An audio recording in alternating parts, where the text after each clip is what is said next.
2025 NBA draft is today, as in round one, but the Golden State Warriors do not have a first-round pick, so we're going back to the well, the Jonathan Kuminga well again on today's show. As a new report has come out, we're not just making a video for no reason. Warriors insider Anthony Slater has a team that says they have a legitimate interest in making a Jonathan Kuminga sign and trade this offseason. We're going to talk about all of what Anthony Slater had to say with Jonathan Kuminga. Jonathan Kuminga has some quotes for himself, as Anthony Slater does work for The Athletic. He's the Warriors reporter over there. Now, if you wanted access to the full interview that Anthony Slater held with Kuminga, you'd have to pay $72 a year to subscribe to The Athletic. But we're bringing you that information here on Warriors Today, which is completely free, $0 a year. That is why you subscribe to the channel. So go down below, hit that big red sub button, 100% free Warriors content all year long.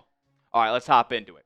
Anthony Slater sat down with Jonathan Kuminga during his offseason workouts. We've been seeing a couple of videos here and there. There's a couple of photos. Kuminga himself did a little bit of a photo dump on Instagram. He was working out with AJ DeBansa a couple of weeks ago, and he continues to get this offseason work in like we see each summer. And, you know, he's working on his game. He's working on the jump shots. He's trying to become the player that he thinks he can be, and that is a multi-time all-star, according to Jonathan Kuminga himself. Here's what he had to say to Slater. He said, "Things take time, but I feel like I'm at the point where that has to be my priority," talking about being an all-star, "to just be one of the guys the team relies on, aiming to be an all-star multiple times, aiming to be great, wherever I'm going to be at. It doesn't matter if it's the Warriors. It doesn't matter if it's anywhere else. It's something I want. It's something I want to see. I want to see what I can do.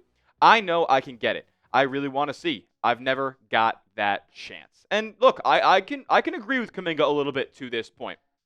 I've had my fair share of words that I've said about him over the past few months, the entire NBA season for the most part, but I can call a spade when I see it. It is a true statement that Jonathan Kuminga has yet to become a focal point or receive the focal point responsibility of the Golden State Warriors offense. He came into this league as a very raw player, somebody with uber athleticism and a lot of untapped potential, and a lot of people around the league believe that he can be a very highly, contributive player, like somebody who could put up a bunch of numbers and potentially lead a team and be that type of all-star. But in Golden State, I'm just not so sure that's the case. Like, there's a reason that he has not been the focal point to this point in his career. And it's not just because of the numbers that you see on screen. It's because the Warriors have a first-ballot Hall of Famer, a top 10 player in NBA history on the roster right now. They also have a crazy four-time veteran leader in Draymond Green. They also have a big-time superstar who's making $55 million a year in Jimmy Butler.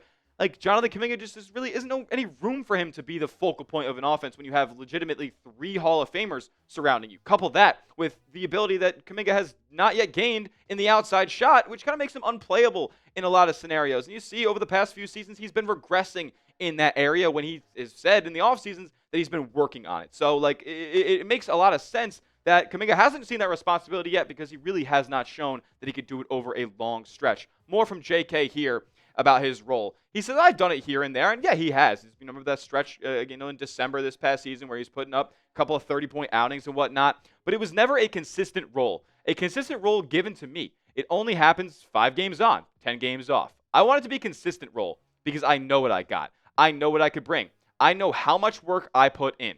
I know I'm dedicated to this game, how much I love this game. Look, what cannot be questioned is Kuminga's work ethic and his want to be that type of player. But for 99.9999999999999% of this world, they're not going to be an NBA All-Star. So it's okay to have that self-awareness and to potentially be a complimentary player. There's complimentary players in this league making $30 to $40 million a year. Look at OG Anunoby. Look at Aaron Gordon, Derek White. All these guys make $30 to $40 million. That's an awesome life to have, and none of them are ever going to be All-Stars. If Kuminga just committed to that and played into his strengths as a player within the Warriors' flow of their offense, then he could be great. He could be that complimentary player and really help Golden State elevate their title chances these next couple of seasons. But it just doesn't seem like he wants to kind of play into that role right now. He doesn't want to be off of the ball, rim running, back cutting, all this different stuff. He wants the ball in his hands, and he wants to go make plays with it. But I'm not so sure that's going to be happening in Golden State. I think he can be a good player. I think he can go put up those empty stats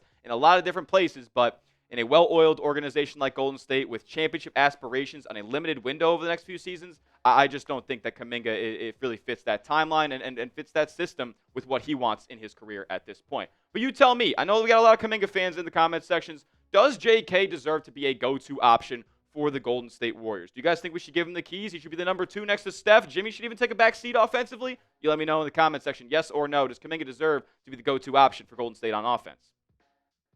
Look, I say no personally, and I don't think the Warriors think so either. We've heard from multiple sources that, yes, the Warriors may bring back Jonathan Kuminga on a contract extension this offseason, but temper the expectations of him being here long-term, because there aren't a lot of people in the Warriors front office or whole entire organization, even the JK fans, that believe that he can be that torch carrier into the next era of Warriors basketball and lead this team to playoff runs and potentially title contention. There's not a lot of people in the organization that believe that that can be the case. So they're going to explore sign and trade options for Kuminga this offseason in order to improve the roster and give Steph, Jimmy, and Draymond another shot at a title. We know they've been exploring a sign and trade to this point in the offseason, but it's kind of been teetering back and forth. We get, it's likely that he re-signs. Now the Warriors are taking calls. These teams are interested. All this different stuff is going on. We won't actually know until a real market materializes and the Warriors extend the qualifying offer and all that stuff to Kuminga, who's a restricted free agent, but we do know that they are exploring sign and trade options. And Slater had this bombshell as well. Kuminga's talent and the handcuffs of both the CBA and restricted free agency complicate the situation. Given the limitations, will the Warriors front office decision makers, Joe Lacob, Mike Dunleavy, and Kirk Lacob, find a possible enough sign and trade package in order to part with Kuminga? Or will the two sides have to find the right contract number in order to reconvene for a 5th season of a partnership that has fit issues and scar tissue?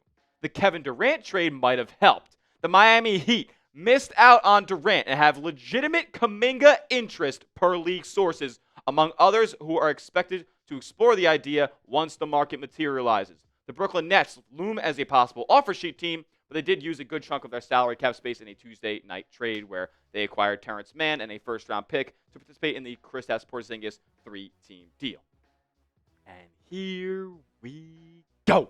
To quote the great Heath Ledger in 2008's The Dark Knight, things are going to start heating up right now. The dominoes are starting to fall. And now that we're at the NBA draft, I don't think Kuminga was ever going to be traded for this year's draft capital either way, but I don't think that the trade can be completed or even agreed to before Kuminga actually signs that restricted or agrees, or the Warriors extend the qualifying offer to him when that all comes around. So the Heat, they're in a unique situation right now where they missed out on Durant, they got Bam Adebayo, they got Tyler Hero, multiple all-star level players in a wide open Eastern Conference. So it makes sense for them to pursue another young talent that they really lack right now on the wing. We'll talk about the Heat and their trade prospects in just a moment. But make sure you guys get hooked up with this awesome deal for the 4th of July that's coming up. This link right here will get you hooked up with this fresh tee. Chatsports.com/Dubs4th. Go get yourself some USA Golden State Warriors gear today. If you're cooking out, grilling some dogs out there on the 4th, you can be rocking this Golden State Warriors shirt. Chop it up about Steph and the championship aspirations we have over the next couple of seasons. So go down below and get yours today at this link that's in the comment section and description of today's video. Chatsports.com/Dubs4th.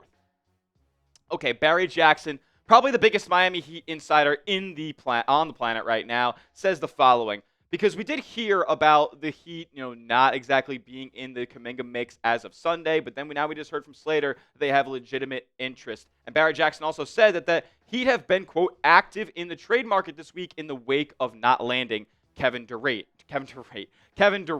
And we had heard previously that Kuminga was viewed as a potential fallback option in the event that a Durant trade did not go down to Miami. So let's look at the Miami Heat and what could possibly go down as far as a Kuminga package coming back. In a 1-for-1 deal, it would have to include some sort of combo of these couple of players, because what we know about Kuminga's restricted free agency is if a sign and trade is agreed upon, then Golden State can only take back half of the first year's salary that he'll be making on his new team. So say it's a $25 million contract, well, Golden State can only take back $12.5 million. So that would be like a deal where, Jaime Jaquez and Haywood Highsmith come back in the deal, or maybe you figure out a way to get Jaquez and Kyle Anderson in the same package. Or could you find a way to get Nikola Jovic off the Miami Heat's hands? They were not willing to part with him for Kevin Durant, so I'd pump the brakes on them being willing to trade him for a Jonathan Kuminga signing. So look, the Heat assets are not all that great, to be quite honest with you. I think some other teams out there that could have some JK interest have better options for Golden State to have a 1-for-1 trade. So in this scenario, if the Heat really, really want him, then I would assume that the Dubs would try to involve a third team in this trade. And that could go a lot of different ways. There's teams that want to cut some salary cap space. There's teams that want to or are able to absorb expiring contracts and big chunks in the, in their on their books. So we'll see what it ends up looking like if anything materializes in a Kuminga sign and trade. But I wanted to present this offer for you guys that I came across on the interwebs. Shout out Fanspo. If you guys ever want to use Trade Machine, go to Fanspo. They have a great system to go out there and do it. And it's a 3-team deal and kind of a quasi-Warriors offseason plan as well, where Golden State ends up getting Andrew Wiggins back from the Miami Heat. The Heat would get Grayson Allen from the Phoenix Suns, who participate in this trade, who receive Moses Moody and Kevin Love. And then Kuminga will sign a $22 million a year contract with the Miami Heat, and they will re-sign Davion Mitchell. The Golden State Warriors will also bring back both Gary Payton and Kevon Looney, as well as familiar face DeAnthony Melton, who suffered a torn ACL back in November. So look, as far as the Warriors offseason plan goes, where they're not essentially super able to go out there and get superstar caliber contracts on the roster,